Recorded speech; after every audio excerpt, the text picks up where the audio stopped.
Sejam muito bem-vindos ao podcast da TXM, um podcast que fala de inovação, tecnologia, criatividade e empreendedorismo. Nós queremos passar para vocês bastante informação, bastante ideias sobre inovação, sobre empreendedorismo, sobre criatividade, naquilo que a gente sabe fazer muito bem, apoiar empreendedores, a tirar a sua ideia do papel ou até mesmo a colocar ela no papel para fazer acontecer. Você que está nos assistindo aqui no YouTube ou ouvindo no Spotify, siga a gente aqui no YouTube TXM.business, no Instagram TXM Methods, no LinkedIn também TXM Methods. Queremos você falando com a gente, conversando com a gente, dando a sua ideia para um podcast. Temos um convidado muito especial que veio do além-mar para falar com a gente aqui, um brasileiro, né, um cearense que está morando em Portugal agora, mas veio falar um pouquinho de empreendedorismo, um pouquinho de inovação para isso acontecer. Antes de apresentar ele, eu quero agradecer a toda a equipe da TXM que faz com que isso aconteça, né, que grava, edita e distribui esse material para todo mundo aí. Obrigado, equipe da TXM, que está junto com a gente aí. E eu quero, então, apresentar para vocês o Sávio. Sávio, quem é você, Sávio? Conta para nós. Você se apresenta. Boa pergunta.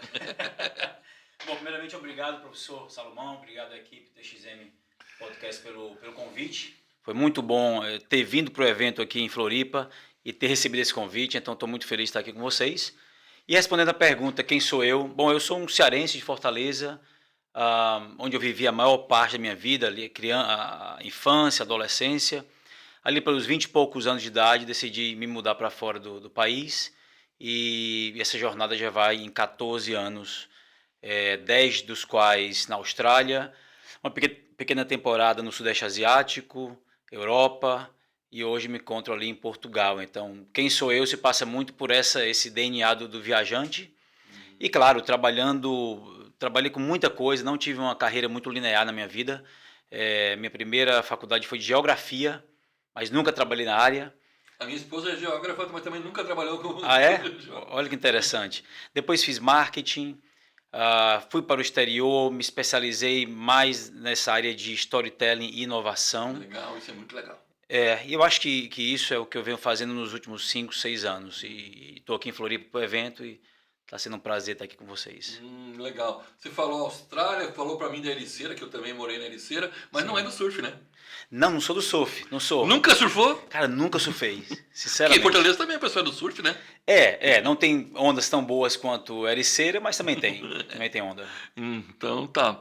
E qual é que foi o seu primeiro contato, a sua visão? O cara que fez geografia, né? Como é que fez o primeiro contato com a criatividade, com a inovação? Onde é que deu aquele estalo? Você falou que aos 20 e poucos anos foi embora. Foi nesse momento que deu o estalo? Olha, professor Salomão, acho que foi bem antes, né? Lá em Fortaleza nós morávamos em um bairro muito simples, perto do Estádio Castelão, para quem conhece a região lá. E meus pais, professores, tinham uma pequena escola numa comunidade muito pobre, muito, muito simples. E o primeiro contato meu com criatividade e com talvez inovação foi gerindo a cantina dessa escola. Você já é empreendedor, estava fazendo assim. 15, 16 anos foi onde eu comecei a lidar com dinheiro, a saber comprar, saber vender, lidar com fornecedores, atendimento ao público, né, as outras crianças, às vezes da minha idade também. Então foi ali que eu comecei com isso. Meus pais vêm de origem bem humilde do interior do estado, os dois.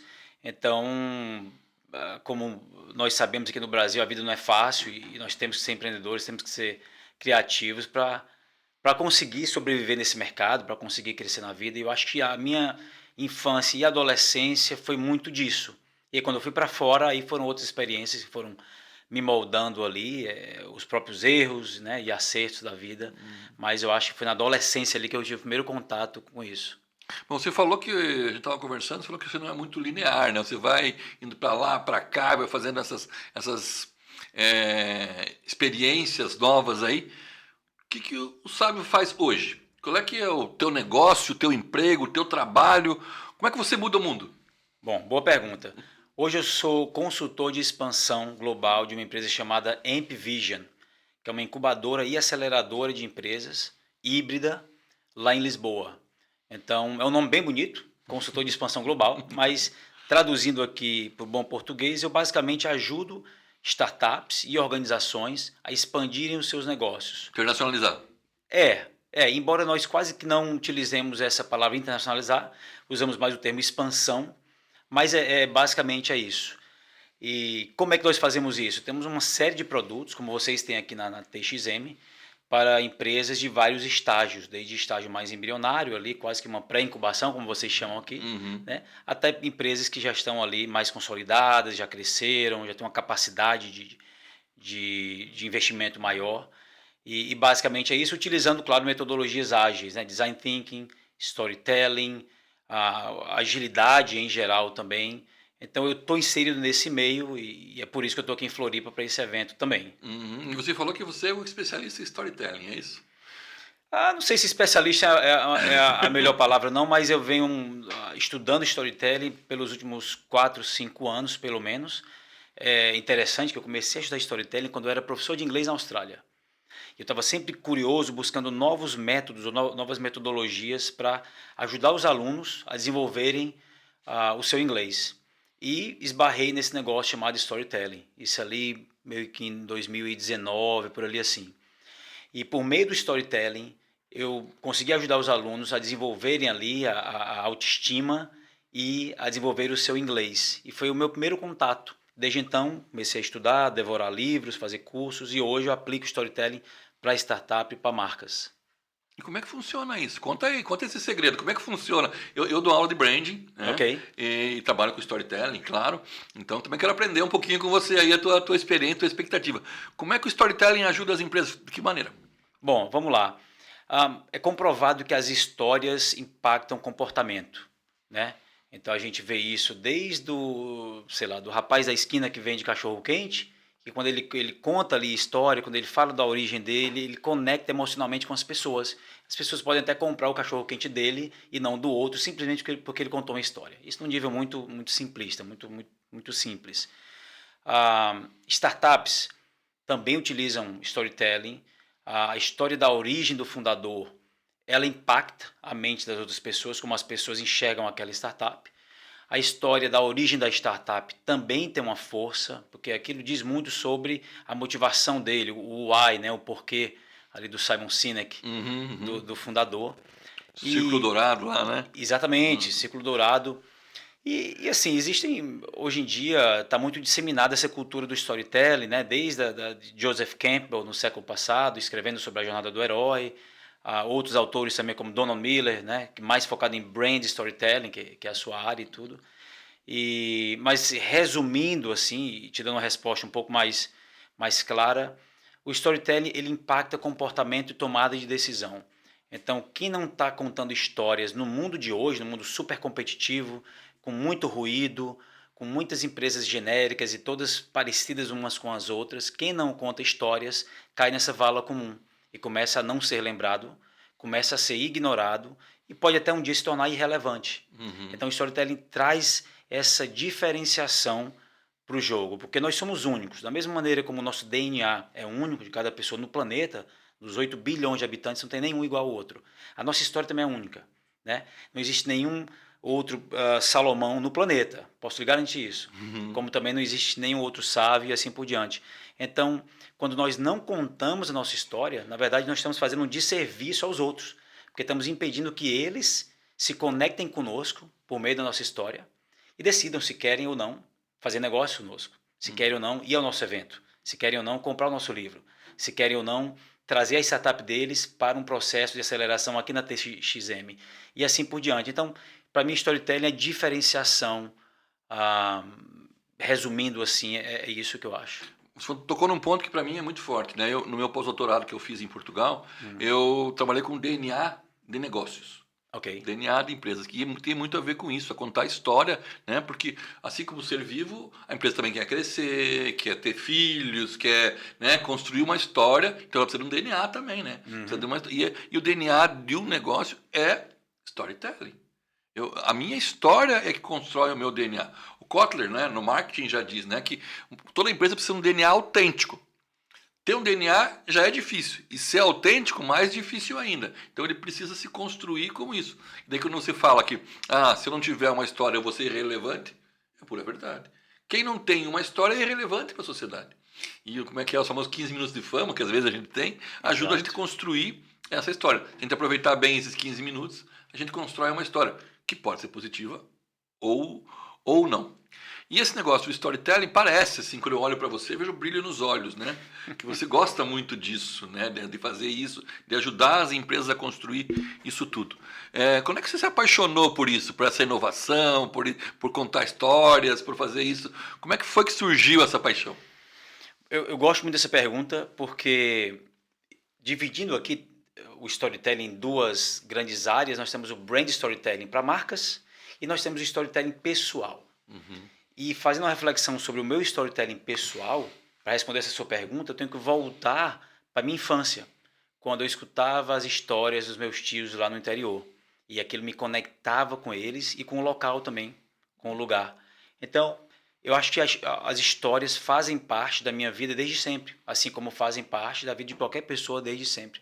Nós, às vezes, não nos atentamos a isso, mas as histórias fazem parte do cotidiano do ser humano. No meu caso em particular, quando é que eu dei esse clique de ser mais intencional sobre as histórias, foi lá dando aulas de inglês, né, buscando novas metodologias para ajudarem os alunos a elevarem o seu nível de autoestima e, consequentemente, se soltarem mais no inglês. Foi ali.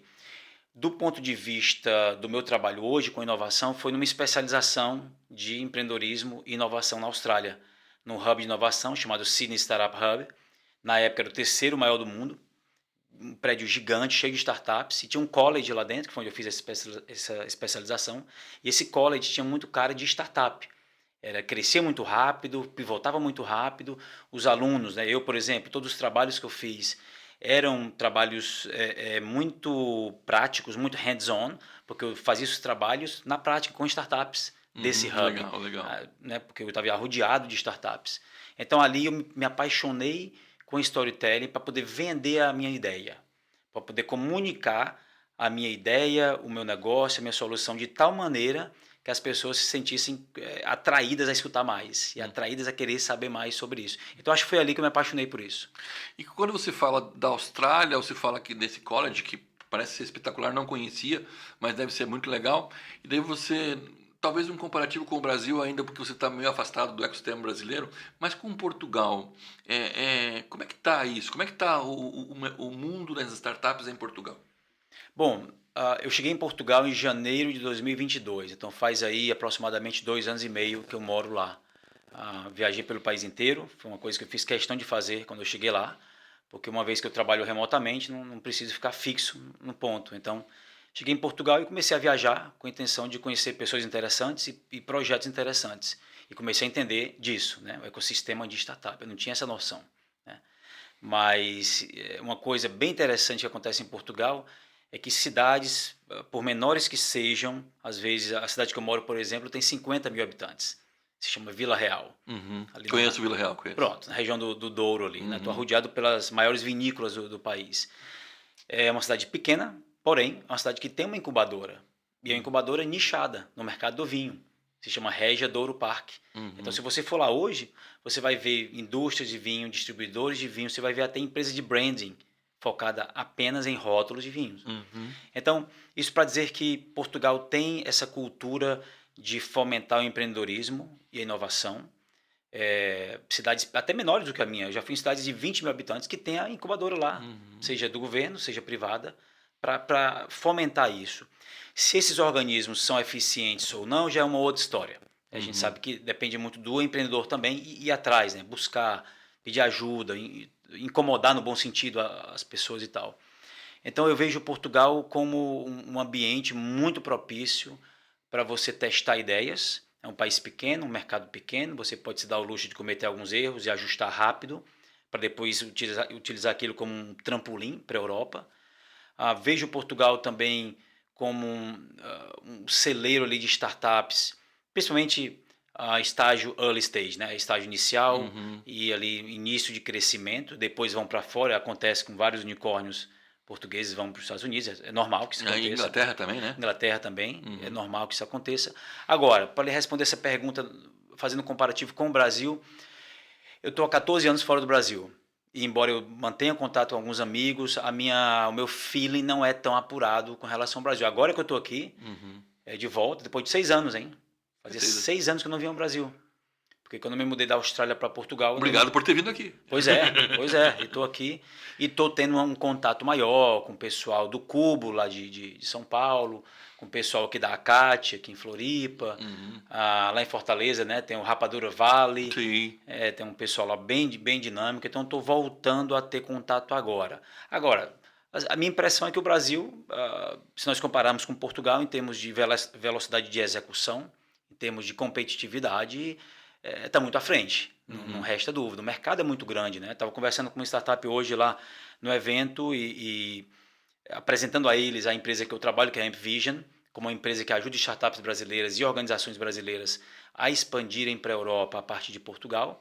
E o cara me falou, sabe, eu acho muito bacana a proposta de vocês, mas eu tenho um mercado enorme aqui no Brasil.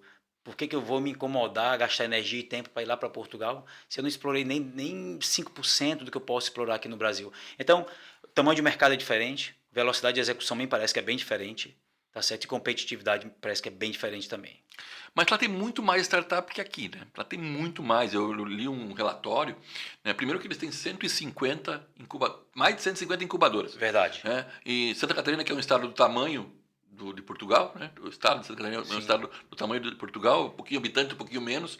Mas aqui, se tiver 25 incubadoras, 30 incubadoras é muito. Na área eles têm 150. Então, está investindo. Há um dinheiro público pensado nisso, né? E Portugal, como você falou, né? Mais fácil testar e errar, um país pequeno da Europa, né? Que tem conexão ao oceano rápida com os Estados Unidos, com o Brasil, né? Tá na pontinha ali. Se tornou meio que um living lab, né? Um lugar para testar. Gostei do termo, living lab. Gostei, é bem isso. E assim, tem alguns players que eles impulsionam o mercado. Por exemplo, tem uma associação de startups em Portugal chamada 351 Startups. Já ouviu falar, professor? Essa não. Pronto, a 351 é hoje uma associação com aproximadamente 1.400 startups. É a maior de Portugal e uma das maiores da Europa.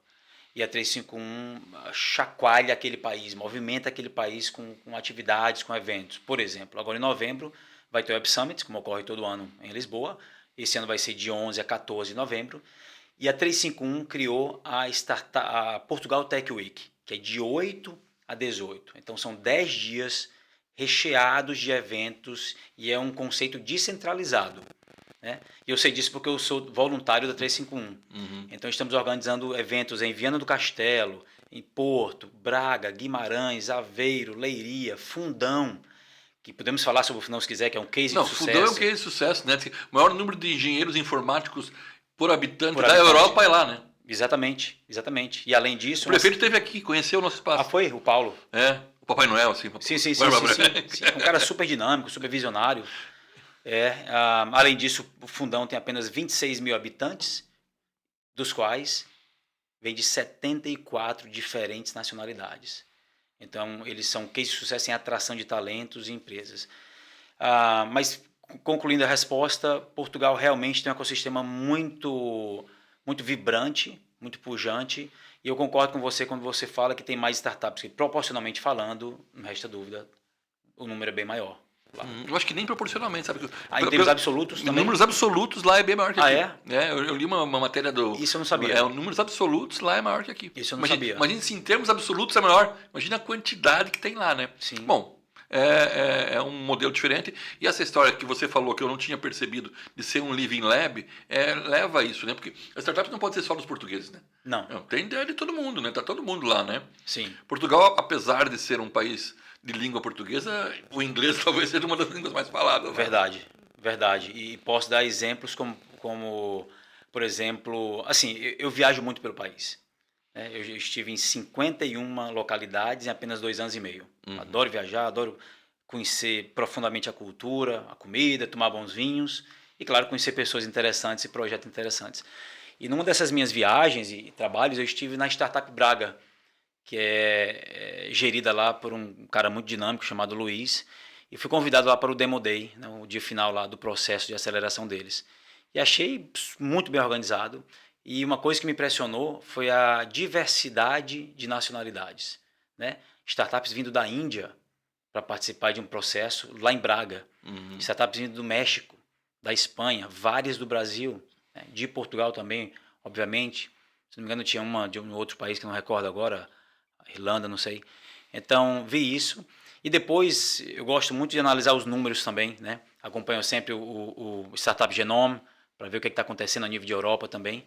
E a Startup Braga, agora, recentemente, foi eleita, está entre as 10 melhores aceleradoras da Europa, está no ranqueada número 7, à frente até de outros aceleradores maiores, em grandes centros lá em Portugal. O Braga não é a maior cidade, né? Deve ser a terceira ou a quarta maior.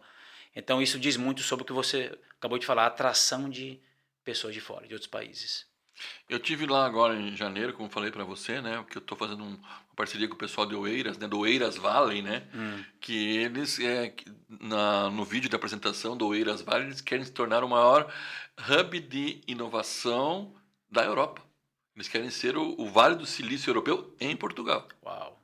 Então, mas isso precisa, claro que de dinheiro, né? Sim. Dinheiro é fundamental, mas muita vontade política, né? Muito construir ecossistema e não egossistema, né?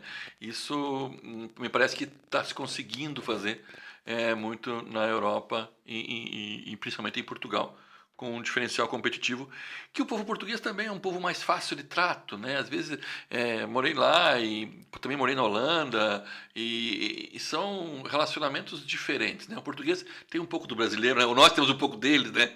Que é mais fácil de conversar e tal, né? Os espanhóis não são tão abertos assim, os franceses menos ainda. Menos ainda.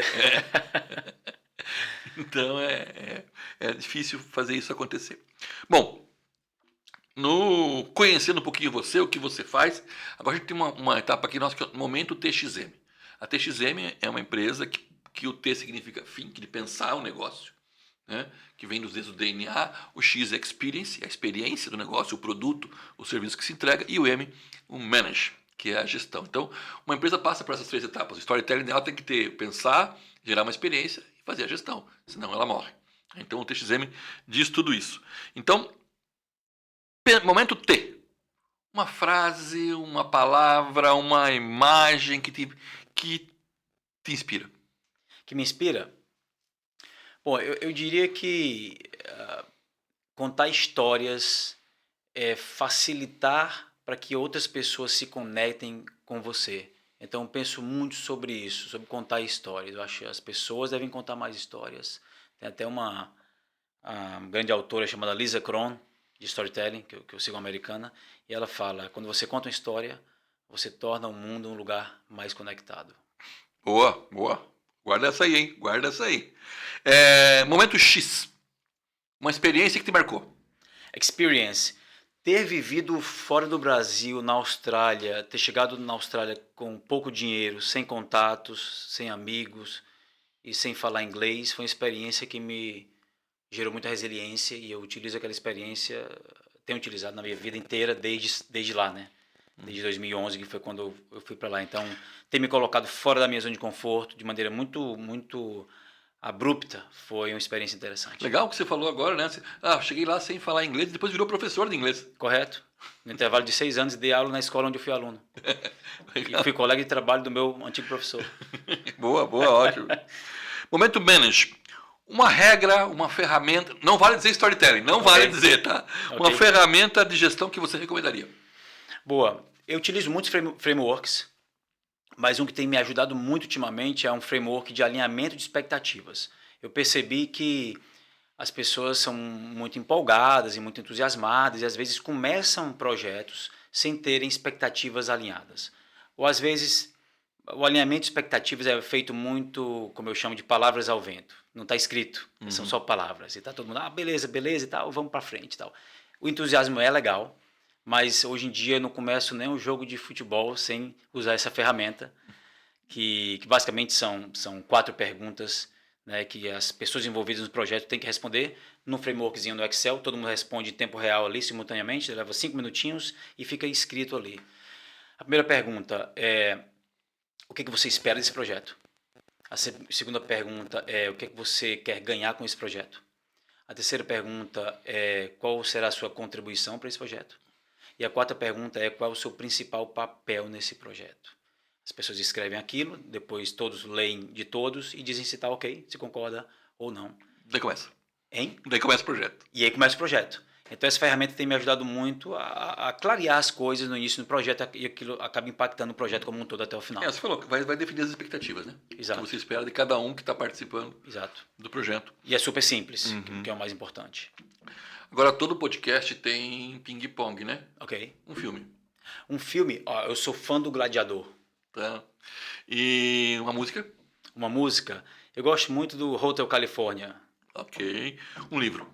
Um livro, o livro tem muitos, mas eu acho que um livro que foi essencial na minha vida foi um livro chamado A Arte da Não Conformidade, de um autor americano chamado Chris Guillebeau, o sobrenome é meio francês, Guillebeau. Eu li esse livro, Leu, né? Pronto, esse. E uma pessoa que te inspira? Olha, eu poderia dizer meu pai, mas isso aí eu acho que quase todos nós dizemos. Então, além do meu pai, o diplomata brasileiro que foi morto no Iraque em 2004, Sérgio Vieira de Mello, ao ler a biografia dele, ao assistir documentário sobre a vida dele há muitos anos atrás, aquilo me impactou muito. Sávio 2030. Sabe 2030? O que é que eu vou... Olha, eu acho que vou estar lá na Arábia Saudita vendo o lançamento daquela cidade lá, The Line, que é em 2030. Vou estar lá para ver isso. É legal, e trabalhando com inovação e storytelling. Boa. Qual é o momento inesquecível da tua carreira? Um momento inesquecível da minha carreira foi o dia que eu fui chamado para uma entrevista de trabalho numa das escolas mais prestigiadas de Sydney, escola de inglês, que foi a escola onde eu tinha estudado 6 anos antes. Fui para essa entrevista, subi no prédio, lá no, quarto andar, a coordenadora me recebeu, fez a entrevista, meia hora depois eu saí com um contrato assinado. Quando eu desci daquele prédio, eu quase não acreditava. Parecia o Will Smith naquele filme lá, né? A Procura da Felicidade, se não me engano. Busca da Felicidade. A Busca da Felicidade. Porque eu estava dividido ali com duas sensações. Eu estava muito feliz por aquilo ter acontecido, mas ao mesmo tempo eu estava pensando, no dia que eu fui me meter. Eu tenho uma história parecida minha, que eu entrei na universidade para dar aula na universidade, no Instituto Federal de Educação, lá no Paraná, Cefet, Instituto Federal de Educação, e eu saí de casa às 11 horas para fazer um concurso, e voltei para casa às 2 da manhã, porque às 7 da noite eu fiz o concurso, passei no concurso, e às 7 da noite comecei a dar aula. Foi assim, minha primeira aula na universidade foi assim, eu fiz o concurso e em 6 horas eu era professor universitário. Era professor universitário. Uau. Foi bem diferente.